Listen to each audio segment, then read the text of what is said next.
Boa noite, você que está em casa. Obrigada pelo convite, Máquel e Heloíse. É um prazer estar aqui. É a primeira vez que eu venho pregar em Cidade da Esperança. Meu esposo, Anderson, já se sente da casa, então, por extensão, eu também me sinto muito acolhida e me sinto muito bem de estar aqui compartilhando a palavra de Deus sobre um tema que é tão importante, que é a base de quem somos e da nossa trajetória ao longo da vida, que é a família. Independente da configuração, independente da forma com que a família é composta ou construída, mas esse núcleo é de extrema importância para todos nós. Então, é fundamental a gente estar falando sobre isso. E hoje eu quero falar sobre família a partir de uma perspectiva que eu acredito que não seja tão usual. Mas, como psicóloga, como alguém que recentemente assumiu um novo papel na vida familiar, que foi o papel de mãe, eu penso que é importante a gente refletir na temática da família a partir da perspectiva do indivíduo. Porque nós seremos bons familiares se nós também procurarmos melhorar como indivíduos. E a Bíblia traz diversas orientações sobre a vida como cristão, como pessoa singular.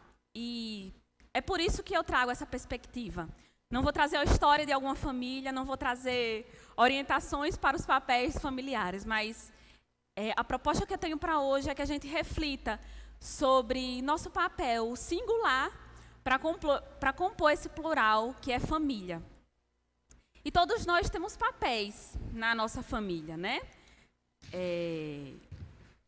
Somos filhos, somos pais, pode ser que alguns sejam irmãos, eu não tenho irmãos, eu não sou irmã, do meu núcleo familiar, do meu pai e da minha mãe, mas também alguns exercem o papel de cônjuge, de esposo ou esposa, alguns exercem o papel de pais, e essas pessoas que exercem esses papéis, antes de tudo, são indivíduos, são singulares, e é por isso que eu acho importante que a gente pense nisso. E esse desejo de pensar a família a partir dessa perspectiva foi refletindo sobre como na nossa sociedade, como no nosso tempo atual, tem existido uma idolatria ao amor, e especialmente ao amor próprio. E você pode se assustar pensando assim, poxa, Gabriela, você está chamando o incentivo, a maior abertura ao amor como uma idolatria, falando que isso é uma idolatria, e sim, eu penso que há um risco quando a gente começa a idolatrar e tornar o amor como próprio objeto do amor. E mais que isso, tem se falado de um amor próprio, né? Se ame acima de tudo. Você precisa ter amor próprio, você precisa se amar, você precisa focar em você. E cada vez mais eu penso que a gente está vivendo em um tempo em que o indivíduo tem se tornado o centro das vontades como se fosse da organização social como um todo, o indivíduo tem se tornado o centro disso. E qual é o risco de a gente tornar o amor o objeto do amor? Qual é o risco que há em a gente acabar idolatrando o amor, endeusando o amor, e especialmente trazendo para essa perspectiva do amor próprio? É que a gente esquece que a gente precisa servir, que a gente precisa olhar para fora, que a gente está em relação com os outros, e que para compor uma família, não dá para compor uma família estando sozinho. E a mensagem que eu trago hoje é uma mensagem também de alerta. A gente deve pensar no indivíduo, mas a gente deve pensar na gente como indivíduo, como alguém que precisa lançar um olhar para fora, ou lançar um olhar para o outro. E a Bíblia fala disso em todo tempo, em todo momento, né?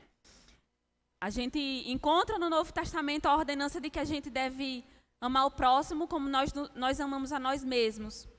E aí eu vejo algumas pessoas tirando o foco do amor ao próximo e focando assim, olha, você tem que se amar, tá vendo? Antes de tudo, você precisa se amar. Sim, nós precisamos nos amar, mas existe um objetivo para esse amor próprio. Então, se nós buscamos melhorar como indivíduos, se nós buscamos obedecer às ordenanças divinas como indivíduos, é por um objetivo, é para obedecer o mandamento de amar o nosso próximo. Isso estando em família ou não. E a mensagem hoje ela vai ser baseada em alguns provérbios. E para pensar como o nosso papel como indivíduo na família, veja, eu não estou falando do papel de esposo, de esposa, de mãe, de pai, de filhos, de filhas, de irmãos, e também das famílias por extensão, mas enfatizo, o papel agora vai ser de indivíduo, de pessoa. E essa mensagem vai se aplicar a qualquer pessoa de qualquer idade. Você, que é indivíduo, que tem um papel na sua família, não importa qual, mas você é alguém que tem uma trajetória, que tem uma história e que está inserido em uma família. E é sobre isso que a gente vai pensar. E eu trago 4 virtudes que, dentre muitas outras que a Bíblia aponta, mas que eu acredito que são fundamentais para a gente cultivar em família, independente do papel que a gente exerça. Porque, às vezes, em um relacionamento, por exemplo, de marido e de mulher, existem muitas expectativas, né? A gente espera virtudes do outro, a gente espera que o outro cumpra nossas expectativas. Nós, como filhos, por vezes, também fazemos isso. Nós queremos que os nossos pais cumpram as nossas expectativas. Principalmente, por exemplo, na fase da adolescência. Uma série de confusões, um momento completamente de completa mudança emocional, corporal, social. A gente espera que as pessoas que estão há mais tempo que a gente nesse mundo, de certa forma, correspondam às nossas expectativas. E assim, na maioria das relações familiares. Até que a gente se dá conta que quando a gente vive para achar que o outro precisa corresponder às nossas expectativas, a gente se esquece de olhar para a gente. Não no sentido de você tem que se amar, você tem que... O amor vai ser a solução para tudo isso, mas no sentido de fazer um exame. Então, eu trago essas 4 virtudes para a gente pensar o nosso papel como indivíduos. Para a gente... Vai ser meio que um paradoxo, mas a gente vai precisar se deixar de lado um pouco e fazer um autoexame para procurar saber se nos papéis que a gente exerce em nossa família nós temos exercido essas virtudes. Então, para a gente rastrear e descobrir, fazer esse autoexame, convido você a abrir sua Bíblia no livro de Provérbios. Todos os versos estarão contidos nesse livro. Provérbios capítulo 15. Nós vamos começar por lá. Provérbios capítulo 15. Nós vamos ler o verso 23 e o verso 28. Para a gente pensar a primeira virtude que precisa ser exercitada como indivíduos e que devem ser expostas na nossa convivência em família. Antes de procedermos à leitura, convido você a fazer uma breve oração. Oremos. Senhor Deus, nosso Pai, estamos com a Tua palavra aberta. Que essa palavra seja fonte de vida para nós, seja transformadora para nossas vidas a cada dia. Que o Senhor também abra nossas mentes e os nossos corações para o entendimento da Tua verdade. E que nós sejamos incomodados pelo Teu Santo Espírito para colocá-las em prática. Esse é o nosso pedido e agradecimento por Jesus. Amém. Provérbios, capítulo 15, versos 23 e 28. Diz assim: ter respostas adequadas, como é bom. A palavra certa, no momento certo, é espetacular. Verso 28 diz assim: gente leal a Deus pensa bem antes de responder, mas o perverso jorra insultos. Antes de tudo, eu quero dizer que eu não estou pregando como alguém que já exerce de forma tranquila e com muita prática essas virtudes. Vou fazer 4 anos de casada ainda, fui recém-mãe. Acredito que só há pouco tempo a minha relação com a minha mãe se tornou uma relação plena e completamente tranquila. Então, eu falo também para me ouvir. E eu acredito que a trajetória cristã se trata disso, se trata de a gente retornar constantemente às ordenanças que Deus tem para a nossa vida, para a gente colocar isso em prática, em exercício. Não por conta própria, porque não há força em nós, mas porque o Espírito Santo trabalha em nós para nós exercermos essas ordenanças. Então, a gente encontra aqui 2 provérbios que anunciam a primeira virtude que a gente deve exercer como indivíduos e deve praticá-las no seio familiar. Elas dizem de uma habilidade com as palavras. Certa vez eu ouvi do meu marido algo que me impactou muito, porque apesar de ser psicóloga, na vida diária, na vida prática, eu preciso exercitar alguma habilidade com as palavras. E ele me disse: Gabriela, depois de eu ter falado, enfim, numa discussão, falado muito, ele disse: você se deleita na sua ira. Para mim, falar naquele momento em que ele disse aquilo, não se tratava de tentar resolver o problema. Se tratava única e exclusivamente de querer falar. E aquilo foi extremamente impactante, porque de certa forma eu sabia que quando eu falava, eu não estava querendo a solução do problema. Eu queria colocar para fora. E aí pode assustar, não é uma psicóloga falando isso, mas é verdade. Como eu falei, se trata de um exercício, se trata de uma caminhada. E quando ele me falou aquilo, eu caí na real. A gente nunca sobe na real, né? A gente sempre cai na real. E para mim foi um impacto. Pensar que eu não estava exercendo habilidade alguma com as palavras. Eu estava, na verdade, alimentando a minha ira. Não sem motivo. Em uma convivência familiar, às vezes sobram motivos para a gente se irritar com diversas coisas. Mas perceba, naquele momento, eu estava alimentando a minha ira, alimentando a minha irritação através das palavras que eu queria dizer, que eu queria fazer com que ele ouvisse. E na palavra de Deus a gente encontra diversas orientações, especialmente no livro de Provérbios, sobre a habilidade com as palavras. E a gente vê que a palavra certa no momento certo é espetacular. E aquele que jorra insultos é chamado no livro de Provérbios de perverso, na verdade. Alguém que quer machucar de alguma forma com as suas palavras. E quantas vezes a gente não exerce habilidade alguma com as palavras? Às vezes, não há diálogo, e aí as palavras saem soltas, e na verdade a gente quer lançar acusações contra o outro.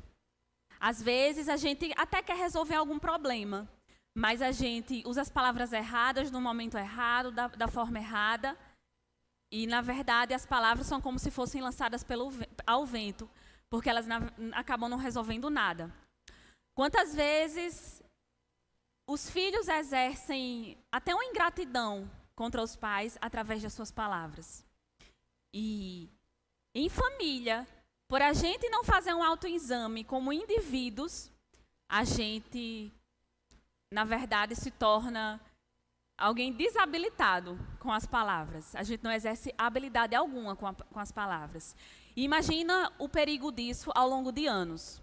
Família se trata de uma convivência por grande parte da vida da gente. E aí, palavras que vão sendo ditas ao longo do tempo, ou às vezes não são ditas, e são escolhidas outras palavras erradas, como eu falei, no momento errado, e são lançadas diante do outro, e vão ferindo, vão causando lacunas, vão causando mágoas. E isso vai semeando o que há de ruim, o que há de adoecedor no seio de uma família. Veja, mais uma vez, eu não estou falando de um papel que é exclusivo de uma esposa, que é exclusivo de um esposo, que é exclusivo da hierarquia que deve existir na relação de pais e filhos. Eu estou falando de um papel que deve ser exercido como indivíduos. E também que deve ser ensinado desde a tenra infância. A habilidade se trata de algo que a gente pode aprender e que a gente pode desenvolver. Moisés, por exemplo, falou, quando foi chamado por Deus para libertar o povo da escravidão do Egito, falou que era pesado de língua. Ele não tinha habilidade com as palavras, mas Deus o deu capacidade. Deus desenvolveu aquela habilidade nele. Então, a habilidade se trata de algo que pode ser ensinado, que pode ser aprendido, que pode ser desenvolvido, que pode ser melhorado. E isso precisa que haja uma atitude nossa. Acontece que, às vezes, a gente está envolto no nosso orgulho, no nosso próprio orgulho. A gente está preso nos nossos próprios achismos sobre o que é um relacionamento em família. A gente vai pegando referências aqui e ali, referências que às vezes não tem nada a ver com a Bíblia, referências que reforçam estereótipos, e a gente vai lançando expectativas e mais expectativas para as outras pessoas da nossa família. E aí, as palavras elas são relegadas ao esquecimento. A gente não procura desenvolver essa habilidade e a família se perde em um silêncio, onde, às vezes, as únicas palavras que têm vez são palavras que machucam, que marcam, que vão deteriorando a relação em família.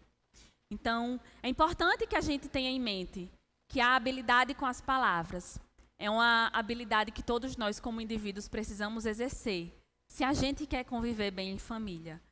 Se a gente quer reconhecer o valor da nossa família, se a gente quer enriquecer o relacionamento familiar, a gente precisa olhar um pouco para a gente, fazer esse autoexame e pensar como eu tenho exercido a minha habilidade com as palavras. Eu tenho alguma habilidade com as palavras?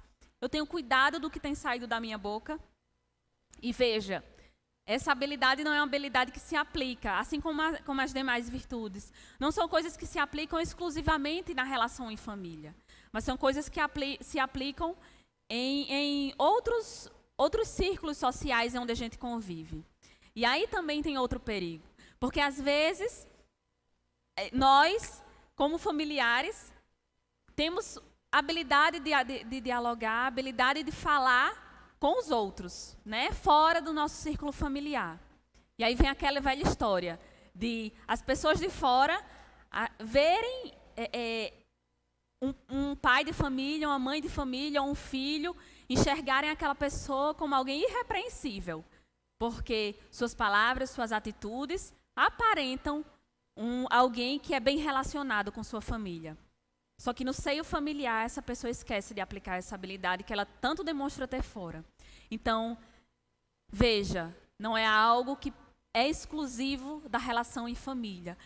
Ou não é algo que é exclusivo de um determinado papel familiar. É algo que diz respeito de nós, como indivíduos, que em algum momento da nossa vida fazemos parte de uma família. Vamos agora para o segundo ponto.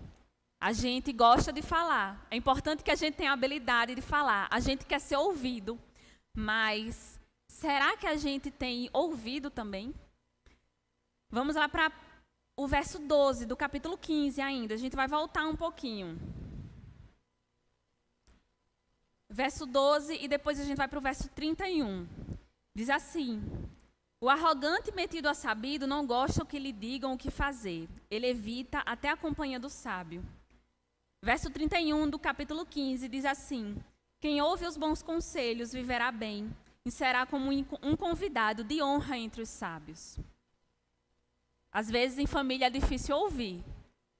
A gente quer falar, a gente quer ser ouvido, mas a gente não tem humildade suficiente para fazer calar o nosso interior e pedir um conselho, ou então ouvir um conselho que não foi solicitado. Entender que a gente está ali em família e é como se fosse um time. Parece muito clichê falar de família como um time, né? Mas se trata de entender que a decisão de uma pessoa da família afeta todos. Se fosse para a decisão de uma pessoa da família só afetar aquela pessoa, não seria família. E às vezes a gente quer estar por nossa própria conta. Às vezes a gente quer estar em família, mas a gente quer continuar vivendo ou quer viver como se fôssemos única e exclusivamente indivíduos. E aí a gente não ouve, a gente não procura saber o que o outro acha, o que o outro pensa. E dou um passo além, a gente não se importa, às vezes, com o que o outro está pensando. E mais uma vez eu falo como a partir também da minha trajetória. E eu me identifico, nessa habilidade eu me identifico muito com o papel que eu exerci como filha durante a minha adolescência. E isso é extremamente comum, né? A gente na adolescência pensa que a gente é capaz, plenamente capaz de tomar as melhores decisões sempre. A gente pensa que os amigos são os melhores amigos do mundo, amigos para a vida inteira. E a gente pensa que aqueles amigos eles se importam de verdade com a gente. É claro que tem amigos que se importam, amigos cuja amizade perdura ao longo do tempo e que é gente bacana para a gente ter ao longo da caminhada da vida. Mas a realidade é que nem todo mundo é assim, né? E eu lembro de mim na minha adolescência, quando eu não gostava que meus pais me dissessem o que eu deveria fazer, porque eu achava que eu estava tomando as decisões mais acertadas. E aí o desafio continua. Esse momento da minha vida, esse papel que eu exerci de filha adolescente, passou, graças a Deus passou. E fui ser família com meu esposo. E muita gente fala assim que filho único é egoísta, né? Filho único... eu cresci ouvindo isso, assim. É acostumado a ter as coisas só para si, acostumado a ser o centro das atenções. Mas tem um lado ruim de ser filho único. E eu fui uma filha única que casou com um filho único e me silenciar para ouvir e para me importar com o que, assim como eu precisei me silenciar para ouvir o que os meus pais tinham a me dizer, enquanto eu passava pela adolescência, também foi difícil silenciar por diversas vezes a minha voz interior e ouvir o que meu esposo achava e ouvir o que ele tinha a dizer também. Então, a primeira virtude é a virtude das palavras, mas a gente também precisa ter a virtude do ouvir. E o ouvir é uma habilidade do ouvido, mas escutar é uma habilidade que pessoas que ouvem e que não ouvem, elas podem e devem desenvolver, porque é uma habilidade cerebral. E no meu casamento, na minha trajetória como filha, eu precisei aprender a habilidade da escutatória. Tem um poeta que ele diz isso, né? Muitos querem cursos de oratória, poucos querem cursos de escutatória. Eu penso em abrir vagas para um curso desse, mas eu acho que nem todos iriam, que muita gente não iria se inscrever. Porque fazer silenciar a nossa voz interior, fazer o nosso indivíduo ser deixado de lado e ouvir o que o outro tem a dizer, escutar o que o outro tem a dizer e considerar o que o outro tem a dizer, é muito difícil. Só que é algo que precisa ser exercido quando a gente caminha em família. Porque, como eu disse lá no começo, a decisão de um em família afeta todos os outros. E se fosse para ser diferente, não seria família. Então, a Bíblia chama de arrogante aquele que não quer que os outros lhe digam o que fazer. E a Bíblia também fala que a arrogância precede a ruína. E a Bíblia diz, é quase como se fosse uma bem-aventurança sobre a vida daquele que ouve os bons conselhos. Então, a gente não só deve ouvir os conselhos não solicitados em família, mas a gente também deve solicitar os conselhos e considerar o que os outros do nosso seio familiar têm a dizer. E outro ponto, o terceiro ponto sobre a convivência em família, faz um link com esse de a gente ouvir. A gente fala, mas a gente precisa falar com habilidade. A gente ouve, mas a gente precisa silenciar as nossas vozes internas para, de fato, escutar e considerar o que o outro tem a dizer. E isso envolve algo que nem sempre é fácil de a gente exercer. Vamos lá para o capítulo 18. Capítulo 18, versos 1 e 2.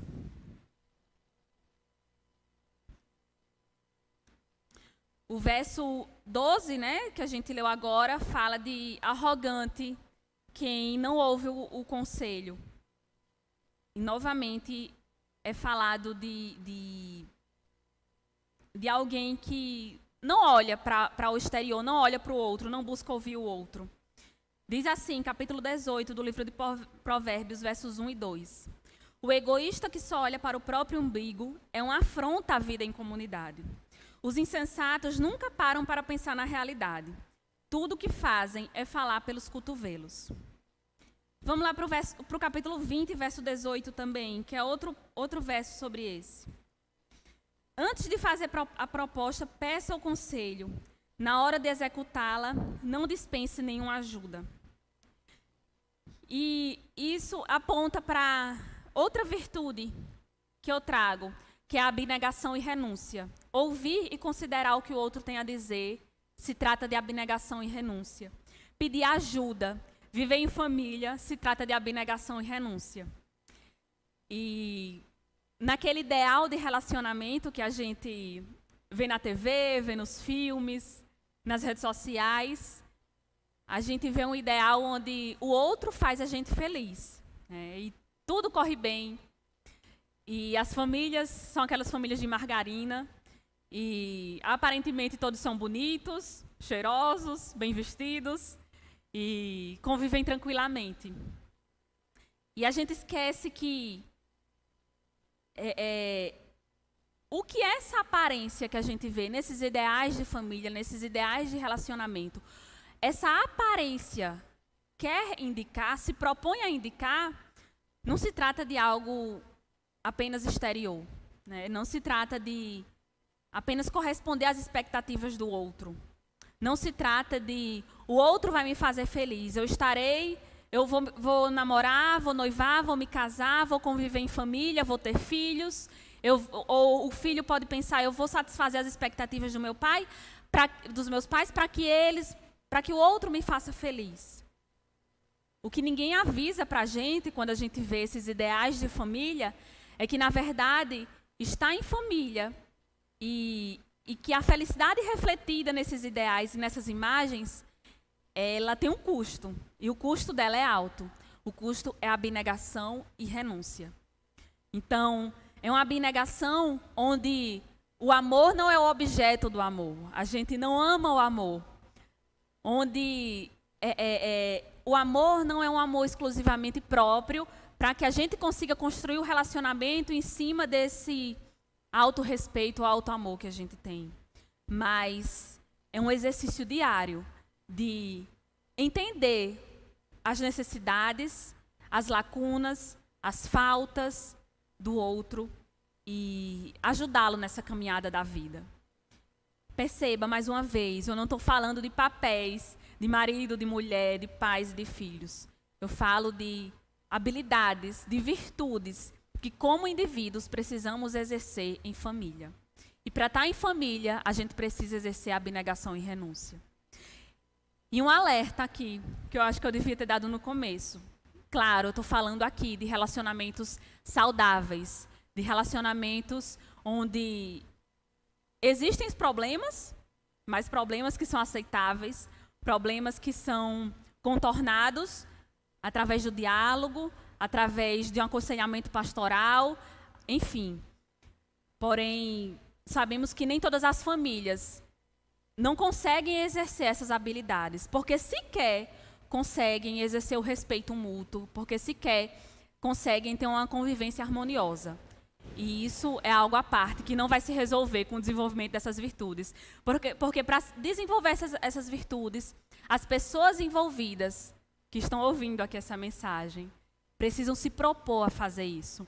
Então, se você é um pai, se você é uma mãe, se você é um esposo, se você é uma esposa, se você é um filho, se você é uma filha, se você é um agregado, se você é um padrasto, uma madrasta, um enteado, uma enteada, enfim, vá colocando aí os papéis familiares. Você deve se propor a desenvolver isso, para que a sua convivência familiar, que já é saudável, melhore a cada dia. Então, convivência familiar diz de abnegação, de renúncia. Se a gente vê um ideal de família feliz e de uma família que convive em harmonia, isso tem um custo. Não é bens materiais, não são coisas dessa terra. Não é a beleza que se esvai com o tempo. Não é o dinheiro, não são as contas pagas, não é a geladeira cheia que vai fortalecer o senso de amor, o senso de serviço, o senso de compromisso em uma família. Mas sim, a abnegação e a renúncia, o entendimento de que se trata de uma afronta à vida em comunidade. Se trata de uma afronta à vida em família, a gente querer viver só para a gente. E às vezes a gente quer viver só para a gente e o outro está lá exercendo o papel de família, né? E aí não começa a se tornar algo que não se sacia nunca, porque além de a gente querer viver só para a gente começa a querer que o outro também viva só para a gente. Então a gente começa a demandar e cobrar cada vez mais do outro. Quando, na verdade, uma convivência harmoniosa diz de uma convivência onde um entende a necessidade do outro, um contribui para a convivência do outro, um contribui para o bem-estar do outro. Todos se ajudam. E aplique-se isso ao que for pertinente à sua convivência em família. A abnegação diz de uma louça lavada, diz de uma casa varrida, diz de contas compartilhadas, diz de um diálogo que é necessário, diz de respeito que precisa haver, enfim, de diversas coisas que precisam existir para a convivência em família. A abnegação e renúncia não só se diz de coisas grandiosas, de atos heróicos, mas dos pequenos atos de renúncia no dia a dia, para contribuir para uma vida melhor do outro e da família. Quarto ponto. Gente, lá no começo eu tinha falado que eram 4, mas eu anotei 5 pontos. Mas vai dar tempo. Vamos continuar no capítulo 18. A quarta virtude, lá no verso 20 e 21. O que é que a gente pode extrair de sabedoria para a nossa convivência familiar? Diz assim: as palavras alimentam a mente, assim como a comida ao estômago. Uma boa conversa satisfaz como um bom prato na hora da fome. As palavras matam e geram vida. Pode ser veneno ou um doce de primeira. Você é quem decide. Lá no começo eu falei de habilidade para falar, mas esses versos me chamaram a atenção e me lembraram de algo que além das palavras, é a união do exercício de ter habilidade com as palavras e humildade para fazer a sua voz interior ser silenciada e escutar o outro. É a união dessa palavra, que é o diálogo. Outro ponto que eu vejo que é muito propagado como a maior expressão de amor é que se diz assim: o amor se demonstra com atitudes. E, de fato, né, atitudes revelam muita coisa de como o outro nos considera, né? A gente pode avaliar se a gente é amado, se a gente é considerado, se a gente é bem-quisto, se a gente é querido pelo outro através de suas atitudes. Mas me parece que esse aconselhamento de que o amor se demonstra por atitudes é meio que um eco dessa idolatria do amor também. E, às vezes, se afunila tanto que as pessoas começam a deturpar e achar que única e exclusivamente as atitudes são capazes de revelar o amor. E esquecem de encarar uma das coisas mais difíceis da convivência em família. Esquecem de encarar uma das coisas mais difíceis de um casamento, de um relacionamento entre pais e filhos, enfim, ou do relacionamento entre família por extensão, que é o diálogo. E me chamou muita atenção a segunda parte do verso 21, que diz: uma boa conversa satisfaz como um bom prato na hora da fome. Quantas vezes você não sentiu o desejo de ouvir e de ser ouvido? De dialogar, sabe? De sentar e ter aquela conversa, assim, de colocar as cartas na mesa e de colocar tudo às claras. Sem aquela coisa de ser julgado, de a pessoa estar ali ouvindo só para responder e rebater, onde todos os envolvidos no diálogo se deixam estar vulneráveis e simplesmente falam e são ouvidos. Sem julgamento, sem interpretações errôneas, apenas dialogam. Quando foi a última vez que você teve isso na sua família? E nem sempre é fácil. Como psicóloga, não é muito comum, não é muito raro, na verdade, eu perguntar a alguém que eu esteja atendendo ou aconselhando, enfim, assim, vocês já conversaram sobre isso? E aí as pessoas, a primeira resposta é: a gente já conversou, já falei, mas ele ou ela não quer ouvir, nunca deu jeito. Mas, na verdade, o que eu quero saber, quando eu pergunto assim, vocês já conversaram sobre isso? É sobre essa conversa difícil, onde a gente espera a poeira baixar, olha nos olhos e diz: vamos conversar? Às vezes, o que a gente quer, na verdade, e o que a gente faz quando a gente diz que já falou, que já disse, que já conversou, é naquele momento de briga, quando está todo mundo com os nervos à flor da pele, querendo ser ouvido, querendo fazer sua razão valer. aí joga tudo na cara. Às vezes, o que as pessoas interpretam por conversa, por diálogo, é isso. Mas, na verdade, o diálogo é essa conversa que tranquiliza o coração da gente, que faz a gente entender melhor quem é aquela pessoa que está ali junto da gente ao longo de anos da vida. Quem é aquela pessoa que a gente acha que a gente conhece, que a gente acha que entende a trajetória, que a gente acha que por já ter comido 1 quilo de sal junto, que não diz assim, né, que casamento, a gente só conhece o outro quando come 1 quilo de sal junto. E na convivência a gente acha que conhece o outro. E acha que as conversas se resumem a esses momentos de tensão, onde palavras são jogadas, sem habilidade alguma. Mas aqui eu faço um apelo ao diálogo, a uma virtude que precisa ser exercida. Há um diálogo onde, como eu disse já anteriormente, a gente se expõe como vulnerável mesmo. E também onde a gente ouve sem fazer interpretações do que o outro tem a dizer. Onde a gente ouve estando disposto a ouvir. E não ache que por ter anos de convivência com sua esposa, não ache que por ser filho dos seus pais há 20, 25 anos, diálogos não são necessários, por julgar que vocês se conhecem. Diálogos são sempre necessários. E eles são capazes de satisfazer uma alma faminta por um conforto, por compreensão, por acolhimento através das palavras. E as palavras têm esse poder. Como diz o verso 21, as palavras matam e geram vida. E às vezes, o nosso silêncio ou as palavras lançadas de qualquer jeito acabam matando a relação de uma família ao longo do tempo. E eu digo isso também como alguém que em um determinado momento da vida precisou exercer isso para curar a sua relação como filha com a minha mãe. Minha mãe, faz mais de 10 anos, ela teve a pior crise de depressão que ela poderia ter. E eu nem sonhava em ser psicóloga. Eu nem imaginava o que era aquilo. Eu só via minha mãe... Eu saía de casa, minha mãe estava deitada numa rede. Eu chegava em casa, minha mãe estava do mesmo jeito, deitada na rede. E era de noite, e as luzes da casa estavam apagadas. E aquele momento da nossa vida desencadeou, assim, decisões e mais decisões e transformações na nossa família inimagináveis e que afetaram muito a nossa relação. E eu digo assim que foi uns 5 anos depois que, aos prantos, eu tive um diálogo com minha mãe. E a gente ali pediu perdão uma à outra. A gente precisou se ouvir, a gente precisou falar. Eu precisei dizer a ela como aquilo, tudo que aconteceu, causou marcas em mim. Eu precisei ouvir também o quanto ela já estava marcada pela vida. E como foi difícil enfrentar aquela crise depressiva naquele momento. E foi um diálogo difícil, que eu não queria ter tido.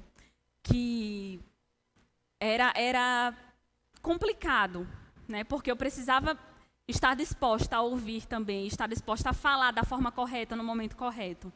Mas foi aquele diálogo que curou nossa relação. Então, o diálogo pode gerar vida e pode, com as palavras certas, ele pode melhorar infinitamente a relação de uma família. E vamos agora para o último ponto, que está lá no capítulo 21.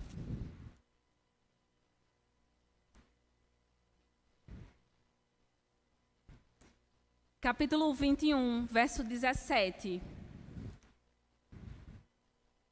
De certa forma, essa virtude, ela faz eco também à virtude da abnegação e da renúncia, que diz assim: você é viciado em tudo que dá prazer? Que vida vazia!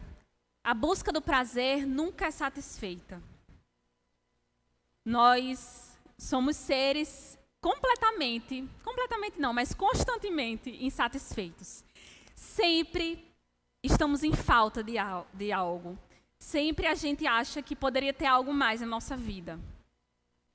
E, às vezes, essa falta e essa insatisfação constante, que é algo que é muito humano, né? que é da nossa natureza, às vezes a gente começa a dar lugar a isso. E isso se torna uma raiz de pecado na nossa vida. E viver em família não combina em ser viciado em tudo que dá prazer. E eu não estou falando aqui do que popularmente a gente entende como coisas que dão prazer. Eu não estou restringindo a crítica a esse vício do prazer, as coisas que popularmente são tidas como fonte de prazer. Mas, às vezes, a gente achar, fazendo eco agora a coisas que eu falei anteriormente no sermão, a gente achar que o outro precisa nos servir, a gente achar que a convivência em família se trata de uma organização onde outras pessoas estão convivendo ao meu redor para satisfazer as minhas expectativas. Essa é uma vida onde a Bíblia fala que é uma vida de egoísmo, é uma vida de arrogância, é uma vida que não combina com ser família.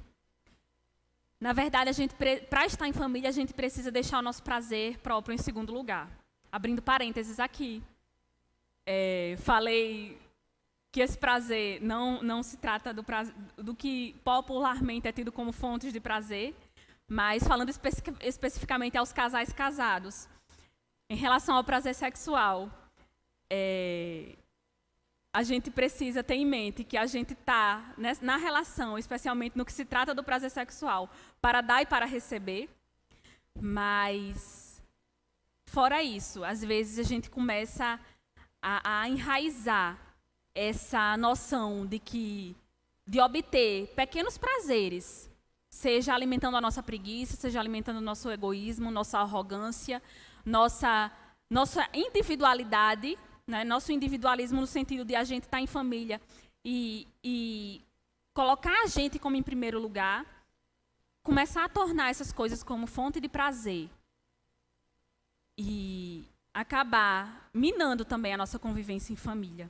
Então, a busca do prazer nunca é satisfeita. E se a gente viver para isso, se a gente achar que a convivência familiar é uma convivência onde os outros existem para nos servir, seja emocionalmente, seja materialmente, seja mantendo uma casa impecável para a nossa convivência, seja, enfim, é uma vida que não combina com estar em família. E a gente, para estar em família, a gente precisa colocar o prazer em segundo lugar. A gente precisa renunciar a nós mesmos. A gente precisa desenvolver a habilidade de falar as palavras certas na hora certa, da forma correta. Porque as palavras, elas geram vida ou então elas matam. E por isso a gente precisa conversar. Porque o diálogo, ele é capaz de matar a fome de uma alma que há muito tempo não encontra acolhimento. E ao dialogar, a gente precisa também escutar o outro. E todas essas habilidades, elas dizem de um autoexame, de um exame individual, onde não só o prazer próprio é deixado em segundo plano, mas a gente inteiramente como indivíduo, a gente precisa se deixar em segundo plano para que a gente comece a existir como família. E isso eu descobri mais que nunca depois que eu me tornei mãe. Não que a gente só descubra isso quando a gente tem um filho. É completamente possível a gente se dar conta dessas coisas sem ter um filho, enfim, independente da configuração familiar que a gente tenha. Mas depois que eu me tornei mãe, eu me descobri muito mais forte. Eu descobri os esforços que meus pais fizeram para dar conta da minha criação. E eu descobri que a gente, sim, pode se deixar de lado em prol do outro. E que quando a gente se deixa de lado em prol do outro, a gente se vê refletido no outro, porque começa a existir uma troca. Então, a abnegação, quando ela toma o lugar do egoísmo, a gente começa a receber algo de volta também. Então, vida em família não tem a ver com idolatria ao amor. Vida em família não tem a ver com idolatria, principalmente ao amor próprio. Vida em família tem a ver, sim, com amor, mas só ele não dá conta de tudo. Desculpa se eu estou desfazendo um ideal de família, mas para conviver em família são necessárias muitas outras coisas que revelam atitudes de amor. Que foram essas mas que também existem muitas outras que a gente encontra na palavra de Deus. Tanto nos papéis de pessoas que estão inseridas em família, como esposo, como esposa, como filho, como parentes. Mas eu trouxe aqui habilidades que a gente precisa pensar como indivíduos. E para a gente terminar, eu quero lhe dizer que para a gente estar em família, a gente precisa, além de se deixar de lado, a gente precisa compreender, assim como a gente entende a gente como indivíduo, a gente precisa entender também a singularidade do outro. E isso é algo que a gente percebe quando a gente casa, né? Que o outro também tem o jeito dele fazer as coisas. E que não é só o jeito da gente que é o jeito certo. A gente também não precisa e não deve basear nosso relacionamento familiar em estereótipos. Então, aquele ideal de família de margarina, ou aquele ideal de família do Instagram, que mudou, né? Não é mais família de margarina, é família do Instagram. É um ideal, é uma foto, é um recorte. A nossa família está aqui, agora, presente. E a gente precisa valorizar a presença dessas pessoas. E a gente pode valorizar trabalhando e desenvolvendo essas habilidades, essas virtudes. E para que a gente consiga conviver em família, mais que tudo, o convite que eu lhe faço hoje é para que você faça um autoexame e procure rastrear em você o exercício dessas virtudes. Da virtude de falar a palavra certa no momento correto, a virtude de escutar, a virtude de se abnegar, a virtude de encarar fatos difíceis e resolvê-los através de um diálogo às vezes que é adiado por anos. E também através de deixar o prazer próprio em segundo plano. Mais uma vez, quando a gente começa a fazer isso em prol do outro, a gente começa a obter todas as coisas positivas também de volta. Então, para estar em família, a gente precisa olhar para a gente e a gente precisa olhar para o outro. E se sinta convidado a exercer isso. E se ainda lhe restam dúvidas, e certamente, porque esse sermão não teve a intenção de ser exaustivo sobre o que é uma convivência em família, mas que a gente busque na palavra de Deus o que é estar em família. Certamente Ele nos dará orientação. Que a gente relembre do maior exemplo de indivíduo, de família que a gente tem, que é Cristo Jesus. Ele que, através do seu sacrifício, nos adotou, nos enxertou para a família de Deus. Nós somos adotados e nós somos amados com amor inestimável e imerecido. Que nós aprendamos com esse maior exemplo, através da sua atuação em nossas vidas, através do Santo Espírito, a ser família. Vamos orar? Querido Deus, amado Pai, nos apresentamos diante de Ti como indivíduos que são parte de uma família.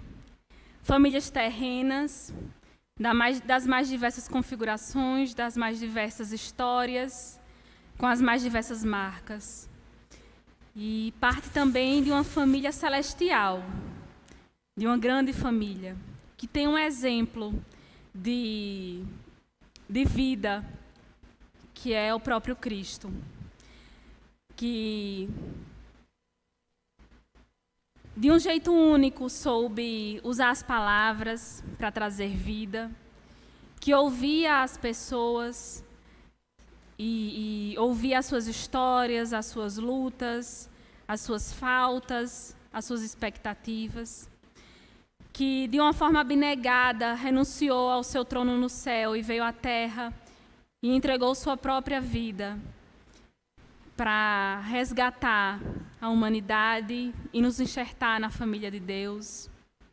Alguém que abnegou o prazer e que também não fugia dos diálogos difíceis e encarava os momentos difíceis com diálogos cirúrgicos e que traziam, de fato, transformações. Pedimos, Senhor, que esse exemplo, que é Teu Filho, trabalhe em nossas vidas e que nós, através desse trabalhar, desenvolvamos essas virtudes também. Mas que nós não desenvolvamos por conta própria, mas que nós desenvolvamos e reflitamos essas virtudes que provêm de Ti, que provêm das ordenanças da Tua palavra, Senhor. Que o Teu Santo Espírito nos incomode a ser como Cristo, a ser indivíduos que compõem famílias, que refletem a Cristo. Pois nós sabemos que apenas sendo seres humanos melhores é que seremos familiares melhores. Então, transforma nossas vidas, Senhor, individualmente, para que isso seja refletido em nossa convivência familiar. Esteja conosco ao longo dessa semana, que tenhamos uma convivência cheia de harmonia em nosso lar, em nosso trabalho, no nosso local de estudo, e que essa harmonia venha de Ti. Esse é o nosso pedido, nosso agradecimento. Em nome do Teu Filho amado Jesus. Amém.